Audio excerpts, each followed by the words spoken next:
How does a country's annual economic planning affect an individual?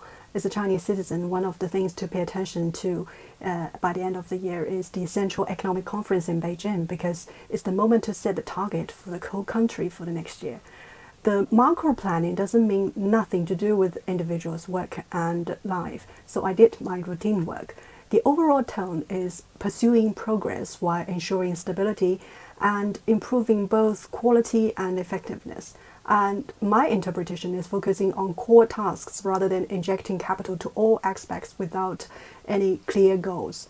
So the core tasks outlined include boosting domestic demand, promoting innovation, deepening reform and opening up, advancing low carbon development, and enhancing people's livelihoods. So for domestic consumption, it emphasized on clearing up unreasonable restrictions in the consumption market and empower the potential of service consumption. My understanding is that as long as it's within the legal boundary, any forms of consumption boosting should be allowed or even encouraged.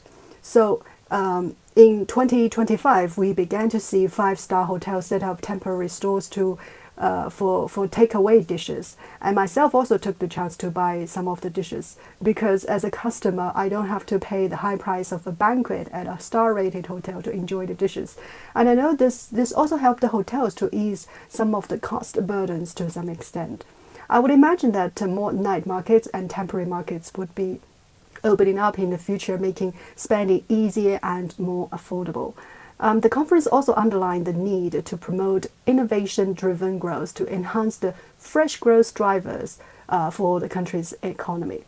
And in contrast, it also gave clear signal that the sluggish property market should be stabilized next year by efforts to reduce the accumulated unsold apartments. These two focuses are working as a pair to eventually stabilize the shift of economic growth engine from the outdated property market or the property sectors or the traditional industries to the innovation-driven industries like AI plus industries, new energy, 6G telecommunication, low-altitude economy, and etc.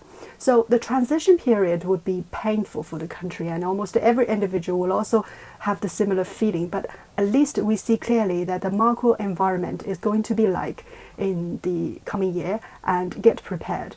At least for me, I know there will still be chance for me to sell my old apartment at a reasonable price, possibly next year, so I don't have to be too pessimistic this winter, but wait to see what the market is like in spring. And when it's getting warmer, I might have the chance to join a temporary market and make some money.